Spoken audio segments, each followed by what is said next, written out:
is up, everyone? This is episode 2 of Gen Z Gap. I'm your host, Sarah Gallagher, and we will be having a very special guest coming on real soon, Brooke Alexx. For those who might not know, here's a little background about her. Brooke has played at Lollapalooza. She has had many singles come out, as well as she's gotten really big on TikTok lately.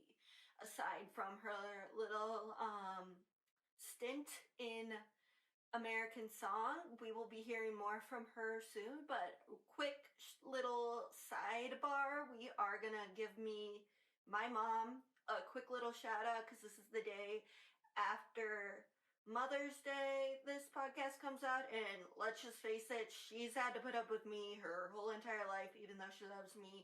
But I do want to just say, for all the things that I could complain about my family, this is not one of those. And I just truly would not be doing this without her support. So thank you for that, Mom. And you'll be hearing some of Brooke's views and who inspires her in her music as well. Let's get gabbing. I'm here with Brooke, Alex. She was on American Song. If you don't know who that is or have followed along on that journey, then just listen and see and get to know her. She has the number 7 song right now in her whole contest series. I do have to ask that question. Are you going to get redeemed? I am not. They just announced the second and final redemption spot last night, and I was not one of them. So this is the end of the road for me, unfortunately, but it was an amazing experience. And can you answer this one question I've been dying to hear about Snoop? Because he was dancing like your typical dad. Is he one of those like secretly in disguise dads that seem cool, but at the end of the day, he's just like the rest of ours? Because when I saw him in the show and in the clips, he's like doing like this weird like I have no moves, and we all think of him as this really cool rapper and forget that he has 4 kids of his own. Yeah, no, I actually didn't get a chance to meet with him or talk with him, unfortunately, so I can't speak to that. But I did get to meet Kelly Clarkson, and she was so down to earth and so normal and nice and kind, and it was a great time chatting with her. That's good. I always just get curious judges, and they seem to have great chemistry. And I understand if you didn't have time to meet him. I just thought, I think that's a burning question most people watching it assumes that, he doesn't fall into that category. Snoop, if you wind up watching this, it's only because I could not get over how actually normal that was. It's not anything against you not being cool. It's just that preconceived idea notion that you're not like the rest of them. Yeah, Snoop, from everyone else that met him, said he was really kind and awesome. So that's good. And then what is your main source of influence as far as artists go? And I know Taylor Swift is, so I'm kind of wondering, are there other ones in particular? Taylor Swift's definitely the main person who's influenced my music. I also grew up listening to Sheryl Crow. My dad got her greatest hits CD when I was younger, and we would listen to that every time we got in the car. So definitely, some country, some rock, some just songwriting, good lyricism influences to my music. That's good. Would you say, as far as parents go, who has more of that influence on your writings? I've listened to the Grace song, I'm Sorry, Tokyo, and it really seems more mom than dad, but I also kind of think about just how much her family in general has it, with the oldest and Summer in the Hamptons or whatever. Yeah, you are very observant. Definitely my mom has been influencing a lot of the recent songs. But the first song I ever wrote was actually about my dad. Okay. So I know he was like, oh, I know he was feeling left out a little bit, but I was like, well, I wrote my first song about you. So What's the first song? Because I think you kind of just blew up more on TikTok, social media in the past year. So I'm just curious, because wasn't the whole thing like Aerie ripped you off or something? So Aerie, the clothing line, used one of my songs in their advertisements on TikTok, which I didn't know about prior. But it seems like my song was actually in a place that was giving out like free to use music. Okay. I just was wondering because that's the first time. And then I found out how funny it was that I knew of so many of the same people as you did. And so I've been kind of just following along. What do you mean? Who else did you know? I know. Okay. So we talked about this. Bardo, I know because he was friends with my cousin from college.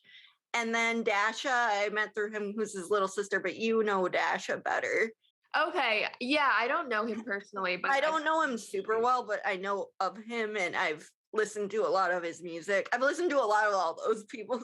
I never met them in real life, but they're all really chill. But Bardo and his band, yeah, I know them a little better. And but yeah, I don't know them, like, similar to you, but I just was like, oh my God, I follow the same people as she does. So I was just kind of like, oh, that was kind of interesting. And that kind of, I think, led me to feel like, okay, this is definitely going to be a good person to follow, understand, because I just have noticed a lot in all of you guys as musicians, you tend to do a lot of personal, relatable experiences. And I think right now, especially with everything that happened, we wind up wanting someone to sound and understand what we're going through. So, absolutely. whether or not that's all the time, but so that's kind of where I was at when I was listening to your music and then seeing who you kind of have kind of collabed with. That was more my thing. Very cool. Yeah, the music industry is so small once you start looking around. That's good. But I definitely thought, like, with I'm Sorry, Tokyo, that one spoke to me as, I'm a third generation kid of Irish. Now I'm white, but I'm trying to reconnect in a different way because all I ever know are the stereotypes. I'm legit the Irish as an Irish on St. Patrick's Day. Like, I don't do anything, and all the things I've learned is just very Americanized at this point, which isn't wrong. But when my dad's grandpa came over here after the famine and all that stuff, like in the 1920s, I've really thought about that when you say like the accent, the books to read, stuff like that. That kind of speaks, I think, more for him because he's second. But I can't speak for him or for the family because, again, I don't know the whole thing. I never met him. He died when my dad was very young. But from the things that I hear, it was always he had the thickest accent and, just 1920s through the 80s, no one was really nice to anyone. Harsh. So that's kind of what spoke to me more just because now I'm trying to reconnect. And I don't know, you said that you used Duolingo to try to learn Japanese. I did at first, but I actually switched over to these YouTube channel videos that I found. Those probably are better. Yeah, I think it's more helpful to me to have like a person in front of me teaching it to me. Oh yeah, I have used a bunch of different things, Duolingo and Rosetta Stone. And actually, one of the things that my Spanish teacher said to me growing up, because I did it K through college, so that's why I think I would say I'm like 90% good. Like I still need practice, 80, 90, depends on what you say. But those whole level and proficiency. But as far as getting the accent down, I had some teachers from other countries that really tried to break it for you so that you could at least try to pronounce it right. Because I'm not trying to be mean, but it really isn't once you get the hang of it. It's all phonetic. It's actually phonetic, which makes it so much easier than a lot of these other languages. So, but that was my connection when I was listening to you. I was like, she definitely is very much speaking to a whole population of not just, AAPI American kids, but just like anyone who's ever had like an immigrant family member or what generation they are, and just losing that and trying to regain it. Because I think for so many people, it's like once you get to the third or fourth, it's like, oh dang, we have actual culture, but people kind of not everyone, but a lot of times it's like they try to erase it for other reasons, and I completely get that as well. But I just, when I was hearing your thing about being second generation and more just trying to push it, what was that like? I know that's kind of outside of the realm, but like what, when you say like jokes and all those things, did people know growing up that you were half Japanese, or did you not really talk about it? I don't want to overstep, but I'm just curious because I of course go way too deep dive into lyrics.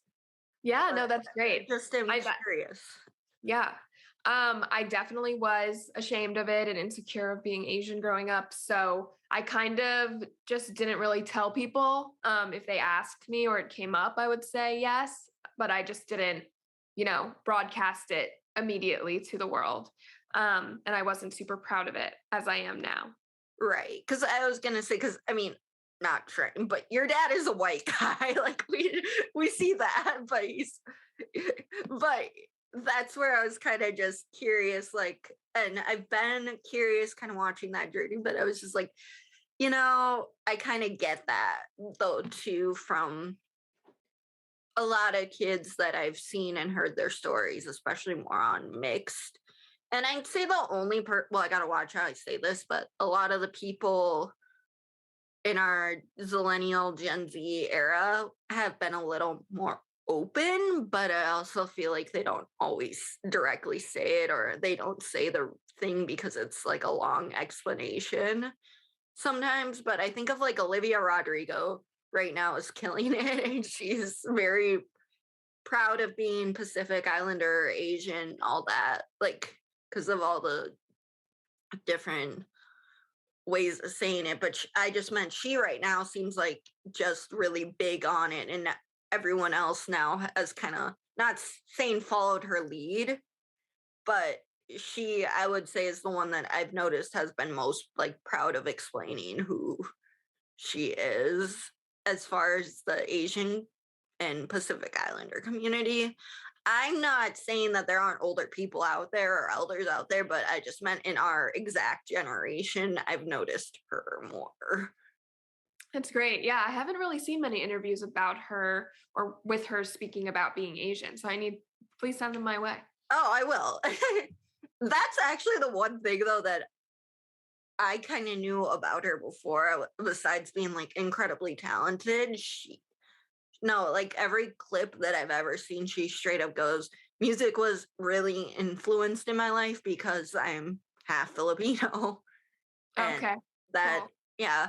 And I mean, Anna Marie Perez de Tangle from Disney Channel was on it. I think like a lot of them are proud of talking about it. I'm seeing Disney and Nick, which is just something I've noticed, has a tendency to, some of those communities make them Hispanic or something to be because of their last names, is what I've noticed because of how everything gets invaded. So that was just more what I noticed. And Vanessa Hudgens, like growing up, we always thought she was half Mexican, and then all of a sudden she comes out saying, no, on Pacific Island Asian American Heritage Month, that she's half Filipino, and then all of a sudden your brain goes, okay, that makes sense too, but why don't they offer characters for her, and the problem I would just say is that, do you think, or at least just what I've noticed, it's been kind of more, have they been doing better lately with a lot of that, or not so much as far as representation goes? Because it's one thing for me to think that they might be, but I just would rather hear it firsthand from a lot of other people what they think, because again, everyone's obviously trying, but it's not always the best. Yeah, I definitely think that Asian representation is way higher now in media. Like with the new Disney Marvel Yeah, movie. the Shang, I can't even pronounce it. I'm gonna. Now I can't I remember. saw it. I saw it, and I still care. It's Shang everyone knows what they're talking about. Yeah, with the new Asian Disney Marvel movie, and like Turning Red, the new Yes, Pixar. that one was so good because it just speaks, I think, for everyone and not, but again, especially the Asian community, but just like how repressing emotions. They said Yeah. that's like the good thing, and they're finally talking about way more stuff in because I think Disney Plus has more freedom to do a lot of that. Oh, it's Shang-Chi. It just hit me. Yes, okay, that makes more sense because I know his name's like Simu League or something. Yeah, the actor's name Simu Lee.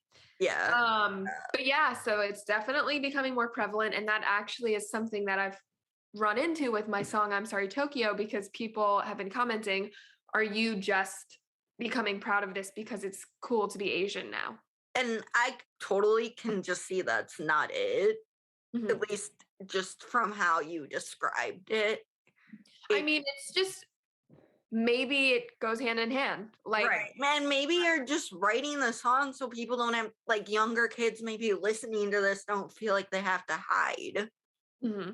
Well, it's just like now that it's cool, it allowed me to, dive deeper into myself and figure out that I was repressing my own culture and feeling guilty about that. And so it led me to, this awakening within myself, which led me to writing the song. So yeah, I do think it's hand in hand. And just I think that Asian representation in media is helping a lot of people, including me, find ourselves and realize how important that aspect of our lives is to us. Yeah, because that does make me think one last on this particular, but like Dwayne Johnson posted how his little girls are so obsessed with not Moana, but they're obsessed with Jason Momoa and a lot of these Aquaman and all those characters because they look like them because they're this and that. And his oldest daughter talked about how Moana really helped her, not just because her dad was in it, and even though they talked about like her heritage, it was just still, I kind of thought that was a little bit more interesting to see that it's not just because of, like you said, not because it's trendy, not because of this and that, but because they can see people that look like them. Yeah, definitely. So, and then as far as music goes, what was the first age you noticed you wanted to do this, or did you have a performance, or did you see someone that made you decide that this is kind of what I'm gonna go for? When I was 7 years old, I went up to my mom and told her I wanted to be a singer. And she decided to, instead of doing nothing about it, she took me on an audition nearby where I sang Twinkle, Twinkle, Little Star. And then I had an agent reach out that wanted to sign me. And I started going on auditions for musical theater and started voice lessons, started dance lessons, acting lessons, just all stuff to dive into that world. So, but you decided through all that singing is your one main passion as opposed to acting and all that. Absolutely. I was never a great actor. I was never that good at dancing. I can get by with it all, but singing was always the thing that I excelled at the most. And because this is the biggest, like, about my just question, you know how you said you cut your hair and just everything made that your song. Was it just during 2020 when everything needed to change and you just were done with quarantine life, all that? Was that the biggest reason you cut it? I think, well, I had pink hair for a little bit, like the bottom half of my long hair was pink and it was starting to get ratty during the pandemic. And I was like, I want to cut it off, but I think I want a big change. I think I want to chop my hair. I was just seeing a lot of pictures of women, really beautiful women with short hair who looked really badass to me. Female empowerment is really important to me and my brand. And I was like, I want to try something new. And I've cut my hair before to like here when I've donated my hair in the past. Oh yeah, I've done that too. I can't do short. Like I'm saying totally like Pink, all those singers, badass women in the media can totally pull it off. You can pull it off, but I even did it in college where I got it to here and my hair gets a little like frizzy, wavy. I can't do it. Like I tell people it's because of the way that my hair is. Yeah. It does not look good. And my face is kind of heart shaped. So just the whole thing doesn't work. But I always admire when people do it because there has been so many moments where I agree with you. I just want to change, like a radical change, but that's just not gonna do it. So yeah, no, absolutely. I think also it's just the time period of your life. Like if I had cut my hair short like this a few years ago, I probably would have felt really insecure and not like myself, but I think it was just the right time.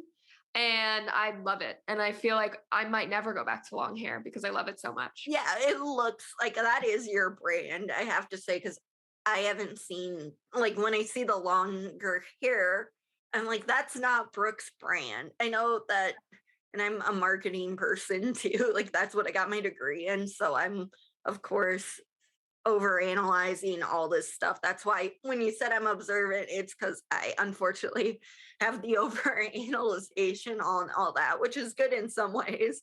But yeah, when I was listening to it, I was like, yeah, the long hair, like the wig was cool, that whole transition. But I was like, I can't see her in long hair. I don't know why, but I can't see her with long hair. But I mean, I just feel so much more myself. I feel like it matches what I'm singing. I don't know. It just.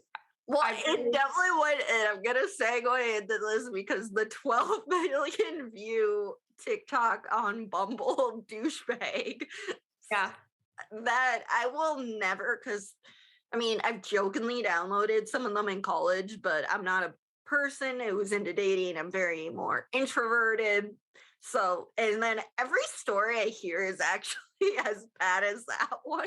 So it makes me feel like I'm never missing out on something, but like, what exactly happened there besides you just showing up and there was this drunk guy and he just did he ever at least apologize or did he just straight up ghost you? Yeah, he actually did message me the next day on the app and was like, I'm sorry that I was a drunk mess and I had to leave to go throw up, but you were great. And obviously I wouldn't give him a second chance. I just was curious, did he at least give you a little bit of respect after all of that? Yeah, it was pretty crazy. I've never experienced something like that. I unfortunately know more people who have experienced that. That's why I would really never do that. But wow, you do you. Yeah, I mean, it's tough. I also don't drink myself. So I'm just navigating a world where alcohol is so. Yeah, you are so much. That's, I think, another reason I relate. Now I'm like 3 years younger than you, but I am not a big drinker. I don't do hookup culture. I don't really date. Like, again, I always am just kind of trying to find my own footing. Yeah. Obviously I seem more extroverted when I'm talking to people, but I'm deep down just not that way. I don't like to go out really. Yeah. I'll drink occasionally, but again, I'm the type of person that wants like a White Claw, some popcorn, and a gluten-free pizza because and I'm not gluten-free for the trendiness, but that's just, I would rather stay in and watch Netflix or something. Like I don't do that scenery. So when I hear other people having that same vibe, that always makes me happier because I think a lot of people don't feel like it's normalized enough. Yeah. You agree with that? Yeah. I mean, I think, American society is obsessed with alcohol. So I think it's pretty radical to not drink. It's super funny because even like Europe, says how dumb Americans are with their alcohol. And I mean, I went out a few times when I was studying abroad in Spain, but again, their whole culture, like they can still outdrink you no matter what. But the thing is that they're only drinking like beer, wine. They take shots a little bit, but it's nothing like what I noticed in America. They don't pregame. They don't,